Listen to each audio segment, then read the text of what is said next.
오늘 하나님께서 내게 은혜를 주실 것이다 라고 하는 그러한 그 심정을 가지고 이 자리에 나오셨습니까? 아침에 시간이 돼서 10시가 되니까 빨리 가야 되겠구나 하고 그냥 시계추처럼 시간 되니까 이렇게 나오셨습니까? 아니면 오늘 아침에 내 문제를 좀 들고 가서 좀 하나님께 내 것을 아뢰고 또 이 말씀을 통해서 하나님이 무엇을 원하시는지 그 하나님의 마음을 좀 내가 좀 이렇게 받아서 내 삶에 좀 적용을 시켜봐야 되겠다는 그러한 심정으로 나오셨습니까?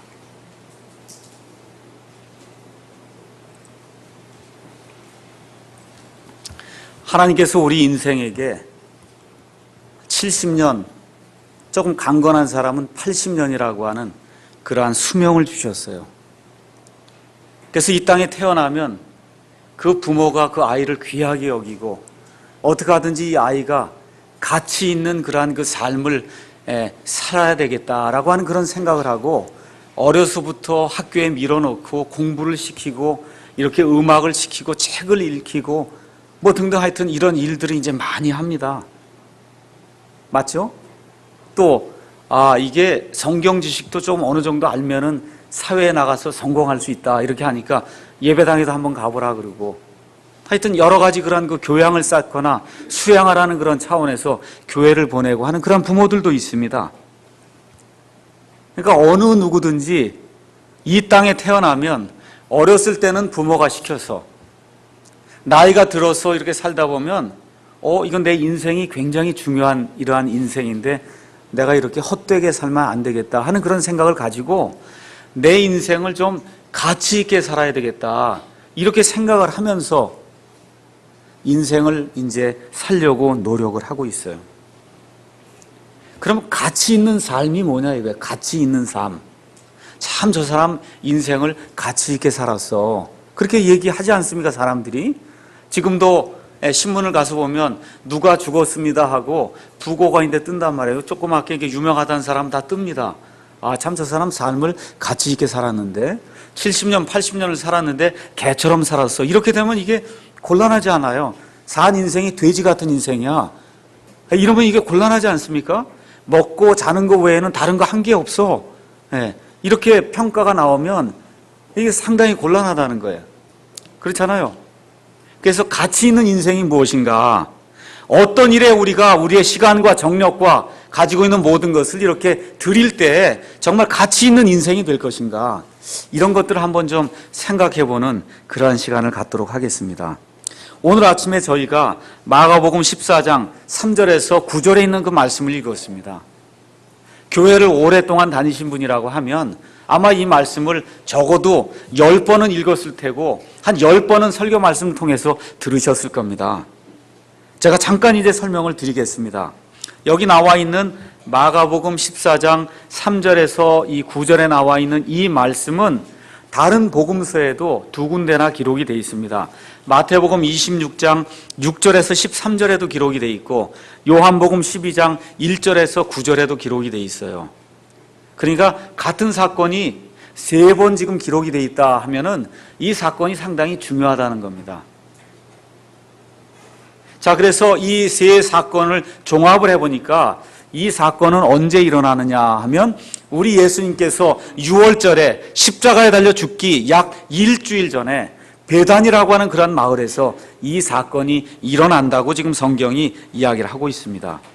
그래서 어떤 일이 생겼어요? 우리 예수님이 이제 죽으러 가실 그와 같은 시간이 될 때 한 여인이 들어와서 300데나리온이나 되는 1데나리온은 지금으로 따지면 약 5만 원에서 한 7만 원 정도 이런 노동자가 하루 나가서 벌 수 있는 그와 같은 돈이 1데나리온이에요. 그러니까 300데나리온 이상이 된다 얘기를 했으니까 1년치 봉급, 노동자의 1년치 봉급이 되는 그와 같은 그 액수에 상응하는 그러한 그 향유를 담고 있는 알라베스터 박스라고 이제 이렇게 기록이 되어 있는데 우리말로 그냥 옥합이라고 이제 기록을 했습니다. 이거를 깨트려 갖고 그거를 지금 예수님의 머리에 부으니까 거기에 있던 사람들이 분개했다 그랬어요. 아니 도대체 지금 1년치 봉급이나 되는 이렇게 비싼 향유를 가져다가 왜 도대체 허비하냐 하고 분개할 때 우리 예수님은 분개하지 않고 그 여자가 나를 위해서 그 일을 행했으니까 이 여자가 행한 그 일이 앞으로 이 복음이 선포될 때 전 세계 모든 곳에서 이 여자가 행한 그 일도 사람들이 말을 해서 이 여자를 기념하게 될 거다. 지금 그렇게 이야기를 하고 있습니다. 그래서 오늘 이 말씀을 통해서 사람들이 생각하는 관점과 그 다음에 우리 예수님이 생각하는 그런 관점이 어떻게 차이가 있는가, 우리가 예수님의 마음을 여기서 어떻게 배워야 될 것인가 한번 생각을 해보려고 합니다. 여러분이 이 향유를 붓는 그 사건은 성경에 총 4번 나옵니다.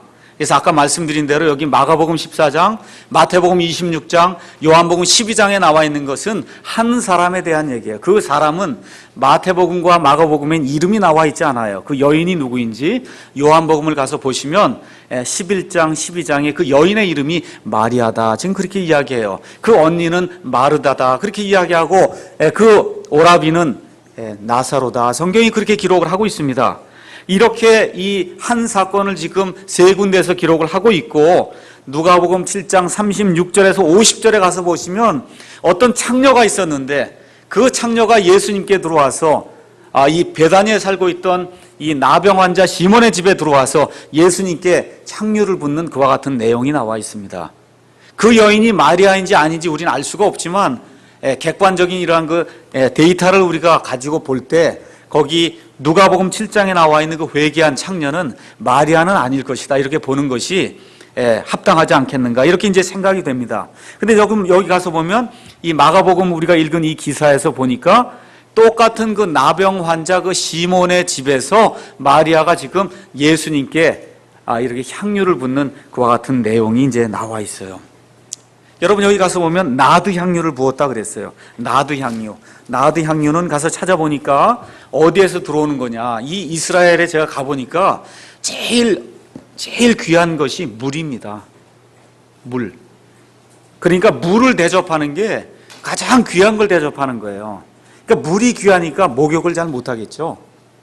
그렇지 않습니까? 그러니까 어떻게 조금 닦고 이렇게 뭘 냄새 나는 걸 이렇게 발라서 냄새가 나지 않게 하는 일이 그게 아주 상당히 중요한 일이더라고요. 그러니까 고급 향유 이거를 소유하는 것, 그걸 사는 것이 그 사람들에게는 이게 돈을 벌어서 할 수 있는 아주 귀중한 일 중에 하나예요. 그래서 그 당시에 인도라고 하는 그러한 먼 나라에서 이 나드 향유를 수입을 해왔어요. 그러니까 멀리서 수입을 해오니까 가격이 이제 굉장히 비싼 겁니다. 약 1년치 봉급이 된 거예요. 지금 돈으로 따지면은 10만 원씩 해서 300일 했다고 하면 3천만 원이에요. 3천만 원. 그 정도의 통 하나에 그만한 그런 가치가 되는 그런 향유가 이제 들어 있었다. 근데 이 여인이 그걸 아낌없이 예수님께 부어드렸고 그것도 숨어서 한 게 아니라 공개적으로 이렇게 예수님께 그걸 부어드렸다. 그랬더니 제자들의 반응은 분개했다 그랬어요. 도대체 왜 이런 일을 해갖고 이 많은 돈을 허비하느냐. 지금 그렇게 이야기하는 거예요. 근데 우리 예수님은 허비하지 않았다는 겁니다.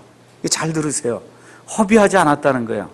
이 여자가 한 일이 대단히 귀중하기 때문에 앞으로 온 세상에 이 복음이 선포가 될 때 이 여자가 행한 그 일도 사람들이 말해서 이 여자를 기념할 거다 하고 하나님이 우리에게 말씀해 주십니다. 그래서 오늘 아침에 우리가 인생을 어디다 허비하는가라고 하는 그러한 제목을 가지고 우리 예수님의 그 마음이 무엇이고 우리가 복음을 받았는데 그 복음을 우리가 받은 그 목적이 무엇인가 한번 생각해 보는 시간을 갖도록 하겠습니다. 14장 4절 가서 보니까 어떤 사람들이 속으로 분개하여 이르되 화같이 밀어올랐어요. 도대체 이게 무슨 일이냐?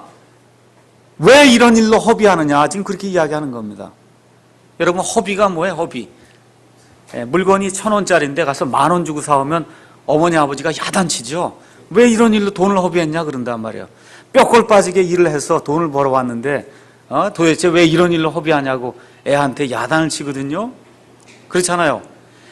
3일이면 다 할 수 있는 그런 일을 7일 동안 하면 도대체 왜 인생을 시간을 허비하냐 그렇게 얘기하는 겁니다. 상대방의 분수에 넘치도록 내가 무언가를 해주면 왜 허비했냐고 그렇게 이야기를 하는 거예요. 그게 허비예요. 허비. 근데 이상하게 제자들의 눈에는 그 일이 허비한 걸로 보였는데 우리 주님은 허비라고 생각을 안 한다는 겁니다. 잘 들으세요.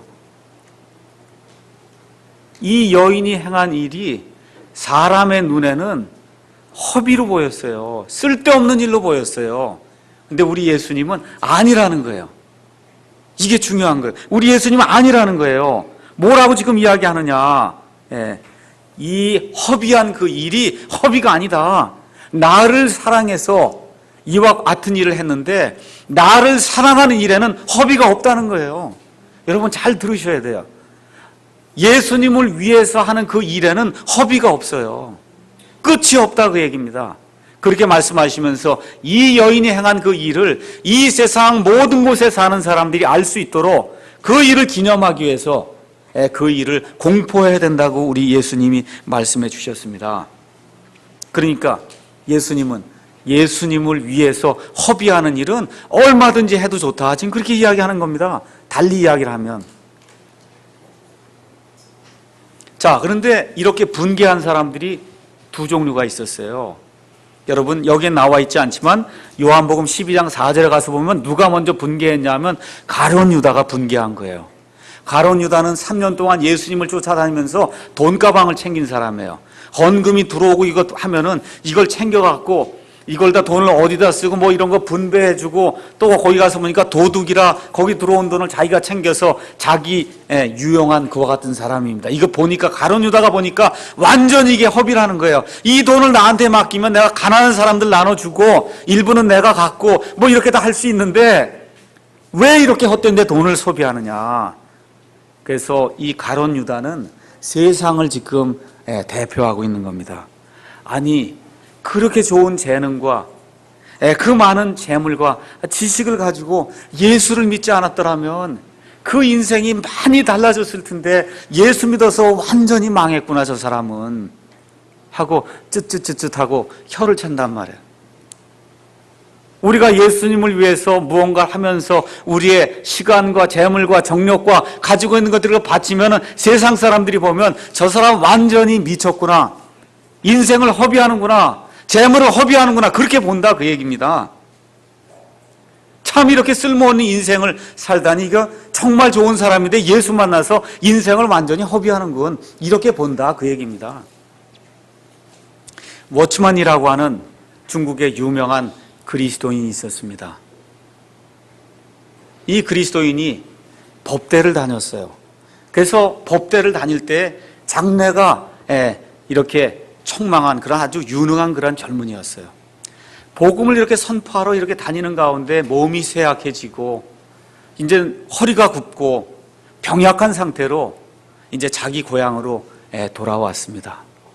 그래서 어느 날 고향에 돌아와서 밖에 나가는데 뭐 말 그대로 등이 굽어지고 몸이 연약한 가운데 할 수 없어서 지팡이를 들고 그리고 이제 밖에 나갔는데 글쎄 대학 시절에 은사님을 만나게 된 거예요. 그랬더니 그 은사가 자네 나하고 좀 이야기를 할 수 있겠나 하면서 이 사람을 데리고 들어가서 이야기를 하기 시작했습니다. 내가 옛날에 대학에서 가르칠 때 자네를 보았는데 자네는 정말 장래가 유망한 그와 같은 좋은 젊은이였네. 근데 인생을 왜 이렇게 허비했나?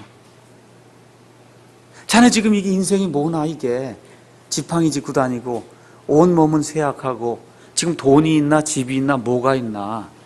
정말 자네는 인생을 허비했군. 이 말을 들은 워치만이가 그 말을 들을 때 눈물이 쏟아지려고 그랬다는 거예요. 정말 허비했나 보구나. 이게 도대체 예수 믿고 정말 이렇게 사는 것이 맞는 것인가. 그러한 생각이 들어온과 동시에 하나님께서 이 말씀을 주셨다는 거예요. 세상 사람들이 볼 때에 저 사람 예수 믿느라고 인생 허비했군. 그렇게 되는 게 정상적이라는 거예요. 그걸 깨닫고 나니까 하나님의 그 영광이 내 삶 속에서 이렇게 느껴지는 그런 체험을 했다고 워츠만이가 고백을 하고 있습니다. 여러분 어떠세요? 여러분 인생을 정말 세상 사람들이 볼 때 정말 예수를 위해서 완전 허비하는군, 이렇게 여러분 살아보신 적 있습니까? 아니면 앞으로는 좀 한번 내가 그렇게 살아봐야 되겠습니다 하고 다짐하시는 분 있으십니까? 예수님 말씀하시는 거예요. 그거 허비한 게 아니다. 세상 사람들의 눈에는 그게 허비처럼 보이는데 그게 아니라는 게, 우리 예수님께로 향한 그와 같은 열정과 예수님께로 향한 그런 헌신에는 끝이 없다는 거예요. 하나님이 갚아주신다는 겁니다. 어떻게 갚아주신다 그래요? 그 여자가 행한 일이 온 세상에 전파가 돼서 그 여자를 기념하겠다고 지금 예수님께서 우리에게 말씀해 주는 거예요. 그러면서 예수님이 뭐라 그래요? 그 여자를 좀 그만 놔둬라. 그 여자를 괴롭게 하지 말라. 그렇게 이야기를 하고 있는 겁니다. 그래서 저와 여러분이 좋은 그리스도인이 되고자 이 자리에 나오셨죠? 아멘이 좀 적으시네. 맞습니까? 좋은 그리스도인이 되고자 나오셨죠? 그러면 세상 사람들의 눈에 저 사람 예수 위해서 인생 허비하는군, 이 소리를 들어야 된다, 그 얘기입니다. 아멘? 저 사람 완전히 돌았군, 이런 소리를 들어야 된다, 그 얘기. 완전 예수에 미쳐서 돌았구나, 인생 허비하는구나, 이런 소리를 들을 때 하나님이 기뻐하신다, 그 얘기입니다. 근데 가서 보니까 가룟 유다만 분개한 게 아니라 그 옆에 있던 나머지 11 제자도 분개한 거예요. 베드로도 분개하고 안드레도 분개하고 요한도 분개해갖고 도대체 이런 허비가 어디 있느냐, 그렇게 이야기한다, 그 얘기입니다. 잘 들으세요. 이건 무슨 얘기냐 하면 세상 사람들만 그렇게 보는 게 아니라 교회에서 내가 인생을 허비하려고 하면 교회 옆에 있는 그런 지체 자매들이 저 사람 조금 도른 것 같다, 그렇게 생각한다는 거예요. 야, 저렇게 큰 재능을 가진 사람이 이렇게 조그만 교회에 와갖고 인생을 이렇게 허비하는구나, 이렇게 생각한다는 거예요. 저 사람 저 큰 교회에 가거나 어디 가면 인정을 크게 받을 목사인데, 인정을 크게 받을 집사인데, 인정을 크게 받을 지휘자인데, 이거 코딱지만한 이런 조그만 교회에 와갖고 인생을 허비하는군, 이렇게 생각한다, 그 얘기입니다. 여기 오신 분들이 대부분 다른 사람들이 보면 인생 허비하는 사람으로 보이는 거. 아니, 사랑침례교회라고 이거 60명 모이는 교회 여기 와갖고 인생 허비하는 거 아닌가, 이거? 50만 명이 주일날 모이는 사람이 있는데 거기 가서 이렇게 두각을 나타내야 되는 거 아닌가? 이렇게 생각하는 사람들이 예수 믿는 사람들 가운데도 많이 있다, 그 얘기입니다. 그래서 우리의 초점을 예수님에게로 둬야 돼. 예수님이 어떻게 생각하시는가? 세상 사람들이 어떻게 생각하는지, 교회의 내 옆에 있는 동료가 어떻게 생각하는지, 그것이 중요한 것이 아니라 내가 지금 하고 있는 이 일에 대해서 예수님이 어떻게 생각하느냐, 그게 제일 중요하다는 거예요. 그래서 예수님이 뭐라고 말씀하시느냐 하면은, 예수님께서 그냥 좀 내버려 둬라, 그 여자는 나를 위해 그 일을 했다, 그렇게 이야기하는 거예요.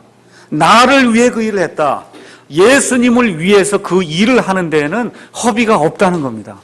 아무리 많이 드려도 예수님, 저는 무익한 종입니다. 하나님께서 주신 것에 모든 것을 제가 드렸을 뿐입니다. 모든 것이 하나님에게로 와서 내 것은 하나도 없습니다. 하나님께 내가 모든 것을 드린 겁니다. 마땅히 할 일을 한 것뿐이 아무것도 없습니다. 사람들이 나를 인생을 허비했다고 이야기하지만 저는 그렇게 생각하지 않습니다. 예수님을 위해서 제가 그 일을 합니다 하고 우리의 모든 것을 그분께 쏟아붓는 그와 같은 일이 예수님 보실 때 기쁜 일이다. 지금 성경이 그렇게 이야기하는 거예요. 그러니까 다시 한번 말씀을 드리면, 나를 만족시키는 것도 아니고 내 옆에 있는 동료를 만족시키는 것도 아니고 세상 사람들을 만족시키는 것도 아니고 누구를 만족시켜야 되냐? 예수님을 만족시키게 될 때 그 일에는 끝이 없고 그 일에는 허비가 없고 과분한 일이 없다는 거예요. 지금 예수님이 그 일을 하는 거예요. 그래서 일이 크냐 적으냐, 아니면 이 일이 허비하는 거냐, 허비하지 않는 거냐, 이게 중요하지 않다는 거예요. 그래서 초점이 어디에 가야 되느냐 하면 사람들의 초점은 뭐에 가 있어요? 가난한 자들에게 가 있단 말이에요. 전도해야 되지 않습니까? 이거 돈 가지고 이거 전도해야 되는 거 아니에요. 예수님은 그게 아니에요. 그거 다 중요하다는 겁니다. 근데 뭐가 제일 중요하냐? 일을 하되 예수님을 잊어버리면 안 된다는 거예요.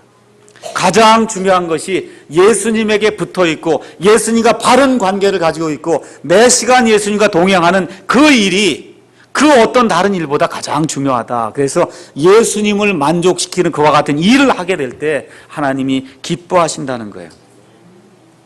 우리 교회에서 누가 문제를 일으킵니까? 우리 신앙생활 많이 해봤잖아요. 어떤 사람이 이렇게요. 예수님을 위해서 인생을 허비해 본 적이 없는 사람이 자꾸 문제를 일으켜요. 희생이 뭔지 모르는 사람이 자꾸 문제를 일으킵니다. 그렇게 하니까 어떻게 돼요? 여기는 제자들처럼 분개하고 어떻게 인생 허비했다 그러고 이게 유용하냐 무용하냐 이런 것들로 자꾸 따진다 그 얘기예요. 그래서 제가 여러분에게 말씀드리고자 하는 것은 일도 중요하지만 일에 앞서서 예수님과 나와의 개인적인 그러한 관계가 어떻게 설정이 되어 있는가. 매일매일, 주일만 아니고 매일매일의 삶에서 그래서 예수님을 만족시키는 그와 같은 삶을 살게 될 때 예수님이 뭐라 그래요? 그만둬라. 이 여자를 괴롭게 하지 말라 예수님이 말씀하신다 그 얘기예요. 이와 같은 예수님의 격려의 말씀이 우리에게 주신 그런 말씀이 돼서 예수님을 향한 그와 같은 헌신과 열정이 우리 가운데서 다시 불붙는 그런 일이 생겼으면 좋겠습니다. 자, 14장 9절 또 가서 보니까 진실로 내가 너희에게 이르노니 온 세상 어디든지 이 복음이 선포되는 곳에서는 사람들이 그녀가 행한 이 일도 말하여 그녀를 기념하리라 그랬어요. 많은 사람들이 주님의 일을 하면서 이름을 내길 원합니다. 이 일은 내가 했다. 그렇죠? 특히 목사가 되거나 집사가 되거나 교회 어떤 위치를 차지하게 되면 자꾸 그거를 밝히길 원한다 그 얘기예요. 근데 여러분 그거 밝히려고 노력할 필요가 없어요. 주님에게 인생을 허비하면 여기 봐요. 어떻게 자연스럽게 이름이 올라가게 돼 있어요. 이 여자가 주님 내가 향유를 바쳤으니까 내 이름 좀 이렇게 선포해 주십시오. 그렇게 얘기하지 않잖아요. 뭐라 그래요? 예수님이 처리해 주신다 그 얘기입니다. 뭐라 그래요? 이 복음이 선포되는 것을 어디서든지 이 여자가 행한 그 일도 사람들이 말해서 이 여자를 기념하리라. 지금 그렇게 이야기하는 겁니다. 그러니까 다시 말씀드리면 주님을 위해서 일을 하고 주님을 위해서 우리가 과분하게 허비하게 될 때 자연스럽게 명성이 생기게 되고 자연스럽게 열매를 맺는다 그런 얘기입니다. 아도니람 저드슨이라고 하는 그런 선교사가 있었어요. 이 저드슨은 세상의 모든 좋은 것 버리고 버마라고 하는 그런 나라에 가서 평생토록 버마 사람들 위해서 사역을 하면서 영어 버마 사전을 편찬했고 버마어로 성경을 번역했고 그리고 버마에서 죽었어요. 허드슨 테일러라고 하는 그러한 선교사가 있어요. 중국에서 하나님의 말씀을 선포했습니다. 그는 중국말을 하고 중국 옷을 입고 중국식으로 살았어요. 심지어 머리를 밀고 변발까지 하고 다녔어요. 그리고 중국에서 죽었습니다. 이런 사람들에게는 허비라고 하는 말이 그런 말이 필요가 없는 겁니다. 그래서 제가 여러분에게 한번 묻고 싶어요. 한번 여러분 나는 과분하게 정말 하나님께 좀 드린 적이 있는가? 이거 드리라 그러니까 또 오늘 오래간만에 무슨 헌금 얘기하는가 보다. 그런 얘기 전혀 아니에요. 정말 내 인생을 과분하게 정말 과도하게 하나님께 한번 좀 세상 사람들이 보기에 정말 과도하게 좀 한번 바쳐봐. 이렇게 해보신 적이 여러분 있으십니까? 그래서 오늘 아침에 제가 도전을 드리는 거예요. 무슨 도전을 드리냐? 내가 할 수 있는 것 이상으로 한번 내가 주님을 위해서 주님과의 그 관계 회복을 위해서 한번 모든 것을 좀 허비해 봐야 되겠다. 이런 허비가 있을 때 그 믿음의 소유자에게 하나님이 열매를 주신다. 그런 얘기입니다. 그래서 교회 일을 하거나 할 때는 유용성의 잣대로 판단할 수가 없어요. 주님을 사랑하느냐 사랑하지 않느냐라고 하는 그 잣대를 가지고 우리가 판단을 해야 됩니다. 자, 14장 8절에 가서 보니까 중요한 단어가 또 나옵니다. 자, 14장 8절 읽어보니까 그 여자는 자기가 할 수 있는 일을 하였으니 곧 장사 지내는 일을 위하여. 누구를 장사 지내요? 예수님 장사 지내는 그 일을 위하여 미리 와서 내 몸에 기름을 부었느니라. 잘 들으세요. 우리 예수님 공평한 분으로 믿으십니까? 여러분과 제가 구원받은 이후에 우리 주님을 위해서 과도하게 허비할 수가 있어요. 인생을. 이렇게 인생을 주님을 위해서 과도하게 이렇게 바친 사람하고 구원받아서 겨우 불 속에서 구원받는 사람하고 나중에 하늘나라에 가서 받는 그 보상이 동일하다 그러면 그건 완전히 공산주의 하나님이죠. 성경의 하나님은 그런 하나님이 아닙니다. 성경의 하나님은 예수 믿은 그 이후에 우리가 주님을 위해 행한 그 행위에 따라서 마땅하게 보상해 주시는 그런 하나님이에요. 근데 그 보상이 어느 정도냐? 여러분 가서 성경을 한번 읽어보겠습니다. 고린도전서 2장 9절에 있는 말씀을 같이 한번 보겠습니다. 고린도전서 2장 9절. 우리 중요한 말씀이니까 한 절 읽어보겠습니다. 고린도전서 2장 9절 읽겠습니다. 그러나 이것은 기록된 바 하나님께서 자신을 사랑하는 자들 위하여 예비하신 것들은 눈이 보지 못하였고 귀가 듣지 못하였으며 사람의 마음속에 들어가지도 못하였도다 함과 같으니라. 다시 말씀드리면 저도 주님을 위해서 인생을 내놓고 이렇게 살고 있어요. 부족하지만. 그런데 앞으로 내가 어떠한 보상을 받을지 몰라요. 어떤 보상인지. 왜 모르느냐? 여기 뭐라고 써 있어요? 한 번도 세상 사람들이 눈이 본 적이 없다는 거예요. 하나님이 우리에게 베풀어 주실 그와 같은 그 은혜가 어떤 건지 저 천국에 가서 어떤 걸 받을지는 세상 사람들이 한 번도 본 적이 없고 귀 속에 들어가 본 적도 없다는 거예요. 그게 어떤 종류인지 사람들의 마음 속에도 들어가 본 적이 없다는 거예요.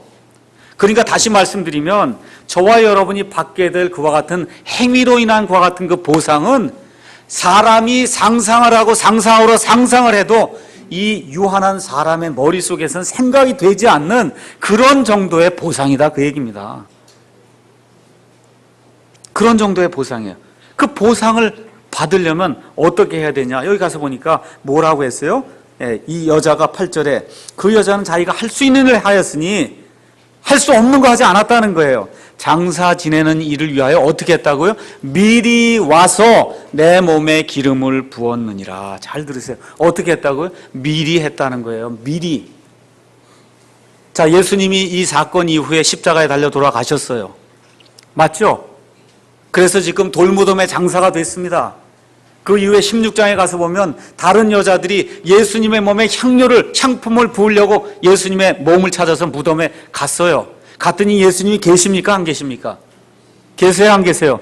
이미 부활해서 예수님이 거기 계시질 않아요. 향품을 넣을 수가 있었어요? 없었어요? 넣을 수가 없었어요. 누구만 그럼 이렇게 기름을 부을 수 있었어요? 이 여자만 부을 수 있었던 거예요. 왜 부을 수 있었어요? 미리 했기 때문에. 그래서 예수님이 원하시는 것은 이 다음에 제가 하겠습니다가 아니에요. 미리 해야 돼요. 미리. 그래서 우리 예수님이 히브리서에서 뭐라고 말씀하세요? 너희가 하나님의 음성을 듣거든, 너희가 오늘 하나님의 음성을 듣거든, 구원받아야 된다고 하나님의 음성을 오늘 듣거든 너희 마음을 강팍하게 하지 말라는 거예요. 하나님께서 오늘 구원받으라고 우리의 마음 문을 두드리실 때 내일 하겠습니다, 모레 하겠습니다, 돈 좀 많이 벌고 하겠습니다, 이렇게 하지 말라는 거예요. 어떻게 하라는 거예요? 오늘 반응하라는 거예요. 오늘 반응해서 구원받으라 그 얘기입니다. 오늘 지나가면, 이 시간이 지나가면 저와 여러분의 생명이 어떻게 될지 아무도 알지 못합니다. 구원받은 이후에 성화된 그와 같은 삶을 살면서 우리의 보상을 위해서, 주님을 위해서 일을 할 때도 주님, 제가 앞으로 1,000만 원만 더 벌면 하겠습니다. 내 나이가 지금 35세인데 55세 때부터 하겠습니다. 이렇게 하지 말라는 거예요. 지금 가지고 있는 그것을 가지고 주님을 위해서 일을 하라고 지금 이야기하는 겁니다. 기회는 지나가면 다시 오지 않기 때문에 그렇습니다.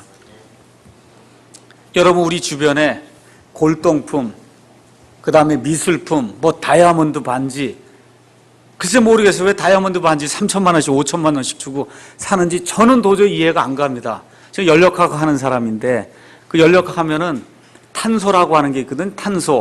탄소라고 하는 그런 원소가 있는데, 그 원소를 높은 기압에 높은 열에 놓고 그걸 꽉 누르면 그럼 다이아몬드가 나오는 거예요. 그러니까 저기 있는 숯하고 다이아몬드가 똑같은 거예요. 그 안에 들어있는 원소가. 그러니까 저는 이거 다이아몬드를 봐도 그냥 수치로 보여. 거기다 왜 3천만 원, 5천만 원을 들이나. 근데 잘 들으세요. 5천만 원짜리 다이아몬드 반지를 자기 아내를 위해서 사주면서 허비한다고 생각하는 사람이 있을까요? 아, 이거 정말 허비인데 할 수 없어 이러면서 사주면은, 그럼 그거 사랑이 아니죠. 여러분, 10억 원짜리 그림을 이렇게 가서 보는데, 야, 이게 도대체 무슨 그림이 이래? 이게 무슨 사람이 이렇게 그려놓고 이걸 10억 원씩 받아. 근데 그걸 사는 사람의 눈에는 그게 허비로 안 보인단 말이에요. 여러분 이해하십니까? 예수님을 향해서 우리의 인생을 바치는 것도 다른 사람이 보면 허비로 보여. 야, 저 사람 완전히 돌았구나. 근데 예수님은 그렇게 생각하지 않는단 말이에요. 이게 중요하다, 그 얘기입니다. 그래서 우리가 할 수 있는 것을 가지고 예수님 앞에 우리의 것들을 드릴 때, 우리의 인생을 드릴 때, 우리의 재능을 드릴 때, 우리의 재물을 드릴 때, 우리 예수님께서 기뻐 받으시고 그 일로 인해서 영광을 받으시고 하나님의 일이 번창하도록 하나님께서 만들어 주신다는 겁니다. 자, 그러면 도대체 어떻게 이렇게 허비할 수 있는 믿음을 가질 수 있을까? 도대체 이 마리아는 어떻게 1년치 이 여자는 부자가 아니었어요. 부자가 아니란 말이에요. 근데 도대체 어떻게 1년치 봉급이나 되는 그와 같은 그 값어치의 향유를 깨갖고 갖다 바칠 수 있었냐? 여러분이 아까 제가 말씀드린 누가복음, 그 다음에 마가복음, 마태복음, 요한복음에 나와 있는 그 마리아 기사를 가만히 가서 살펴보세요. 그러면 마리아는 꼭 예수님이 나타나면 어디에 있습니까? 마리아는 옆에 맞아요. 옆에 있는 건 맞는데 옆에 중에도 꼭 어디에 있다 그랬겠어요. 어디에 있어요? 발 밑에 있단 말이에요. 발 밑에. 뭐 하려고? 말씀을 들으려고. 여러분 이해하시겠어요? 그냥 옆에만 있으면 안 되고 예수님이 말씀하실 때 그 말씀이 그런가 아닌가 하고 그 말씀을 듣고는 그 말씀을 새겨서 그 말씀을 마음속에 심을 때 인생을 주님께 허비해도 이게 허비가 아니구나 하는 그러한 믿음이 생겨난다, 그 얘기입니다. 그래서 믿음은 들음에서 오며 들음은 하나님의 말씀에서 온다고 성경이 이야기를 하고 있는 거예요. 뭐 율법을 지켜서 믿음이 생기는 게 아니고 내 인생을 드려도 좋겠구나 하고 내 인생을 예수님께로 가져다 바치는 그와 같은 일은 어디에 생기느냐? 예수님이 얼마나 좋으신 분인가를 알면 알수록, 그래서 영생은 이것이니 곧 그들이 하나님 아버지와 하나님께서 보내신 자 예수 그리스도를 아는 것입니다. 그래서 알면 알수록 어떻게 돼요? 이걸 바쳐도 항상 부족하다 하나님의 은혜에 비하면 항상 부족하다고 느끼는 겁니다. 그래서 그런 일이 생긴다는 거예요. 그러니까 지성이면 감천이다가 아니고 뭐라고요? 하나님을 아는 것이 힘이에요. 그 아는 것이 힘이고 그걸 알아야 믿음이 생기고 믿음이 증가하고 믿음이 매일같이 쑥쑥 자라나서 하나님께로 이 시선을 돌려서 하나님이 보는 관점에서 내 인생을 투자할 수 있는 그와 같은 용기와 믿음이 자란다, 그 얘기입니다. 그래서 우리가 자꾸 성경 말씀을 읽고 성경 말씀을 통해서 예수님이 누구시고 하나님이 어떤 분이시고 나는 어떤 존재인가 하는 것들을 매일같이 점점 더 많이 알게 될 때 이렇게 헌신할 수 있는 그런 믿음이 생긴다, 그 얘기입니다. 마지막 하나만 살펴보겠어요. 이 마리아가 향유를 깨갖고 그래서 인생을 허비하는 그런 일이 생기니까 그 예수님께로 허비한 그 일로 인해서 결과가 생겼어요. 어떤 결과가 생겼냐 하면 요한복음 12장 3절 가서 보니까 그 온 집이 냄새로 가득했다 그랬습니다. 잘 들으세요. 그게 무슨 얘기예요? 그 나병 환자 시몬의 집에 그날 들어왔던 사람들은 이 마리아의 허비로 말미암아 그 귀한 향유 냄새를 누구든지 그 안에 들어왔던 사람은 다 맡았다 그런 얘기예요. 이게 무슨 소리예요? 그리스도를 위해서 인생을 허비하는 사람들을 가서 보면 그 주변에 있는 사람들이 안다 그 얘기예요. 그 냄새가 나서. 여러분 이해하시겠어요? 냄새가 나요. 향유 냄새가 나서 그 여자가 행한 일로 말미암은 냄새가 나서 그 여자 주변에 있는 모든 사람들이 다 냄새를 맡는다 그 얘기입니다. 그러니까 주여 능력을 주시옵소서, 재물을 주시옵소서, 힘을 주시옵소서, 그러면 제가 주의 일을 하겠습니다. 이렇게 기도하지 말라 그 얘기입니다. 어떻게 해요? 이러한 능력은 어디서 와요? 내 인생을 주님께 바치겠습니다 하고 허비해도 좋습니다 하고 믿음으로 내어놓을 때 그와 같은 능력이 자연적으로 생기는 거예요. 자연적으로. 그래서 저와 여러분이 이제부터 추구해야 될 것은 자연적으로 믿음이 생기고 자연적으로 냄새가 나는 그러한 삶을 추구해야 됩니다. 이거 깨니까 어떻게 돼요? 자연적으로 냄새가 나잖아요. 자기의 인생을 허비하니까 예수님을 위해서 그 인생을 바치게 되니까 자연적으로 냄새가 나더라 그런 얘기입니다. 일을 하지 않아도 냄새가 나요. 잘 들으세요. 사도 바울의 이 서신서 중에서 가장 중요한 서신서가 에베소서, 빌립보서, 골로새서, 그 다음에 빌레몬서, 디모데전서, 후서, 이게 이러한 놀라운 것 같은 하나님의 서신서가 있어요. 이 서신서는 언제 기록한 겁니까? 언제 기록했어요? 감옥에 갇혀서. 잘 들으세요. 사도 바울이 돌아다닐 수 있었어요? 없었어요? 있었어요? 없었어요? 감옥에 갇힌 사람이 돌아다닐 수 있어요? 없어요? 없죠? 전도하러 다닐 수 있어요? 없어요? 설교하러 다닐 수 있어요? 없어요? 없어요. 그런데 어떻게 돼요? 이 하나님의 향기가 나타난다니까요. 내 얘기는. 자꾸 무슨 일을 하려고 하지 말고 내 인생을 주님을 위해서 허비해야 되겠다 하고 인생을 내어놓게 되면 하나님이 하신다 그 얘기입니다. 그러니까 가장 중요한 게 예수님과 나와의 관계가 가장 중요해. 감옥에 갇혔든지 풀어놓든지 다 냄새가 나게 돼 있는 거예요. 냄새가. 어떻게 냄새가 나느냐. 고린도후서 2장 14절에 사도 바울이 뭐라고 얘기하느냐 하면 14절 항상 우리를 그리스도 안에서 승리하게 하시고 우리를 통해 모든 곳에서 그분을 아는 냄새를 풍기게 하시는 하나님께 이제 감사하노라. 우리는 구원받을 자들 중에서나 멸망하는 자들 중에서나 하나님을 향한 그리스도의 향기로운 냄새니 멸망하는 자들에게는 사망에 이르는 사망의 냄새요 구원받는 자들에게는 생명에 이르는 생명의 냄새니라. 누가 이런 일들을 감당할 수 있으리요? 잘 들으세요. 하나님을 위해서 인생을 내어놓으려고 할 때 우리 가운데 냄새가 두 종류로 난다 그 얘기예요. 믿지 않는 자들을 그 사람들이 보면 저건 완전히 이 사람 인생 버렸구나 이렇게 생각하는 그런 냄새로 우리가 이렇게 냄새를 바라게 되고 그리스도인들을 향해서 가서 볼 때는 사람들을 격려하고 그리스도 안에서 세워주고 섬겨주는 그와 같은 일을 하는 그런 냄새나는 사람이 된다 그 얘기입니다.